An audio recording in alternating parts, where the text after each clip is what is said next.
சாரலுக்கும் கொடைக்கானல் தூரலுக்கும் இல்லாத சுகம் உந்தன் வார்த்தையோ.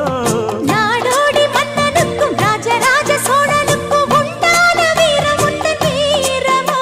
உன்னை முழுசாக முத்தமிட வேணும், உன்னை முழம் போட்டு அள்ளிக்கொள்ள வேணும். என் குல வாழைய இலை போடவா ஏதின்னும் தாமதம்.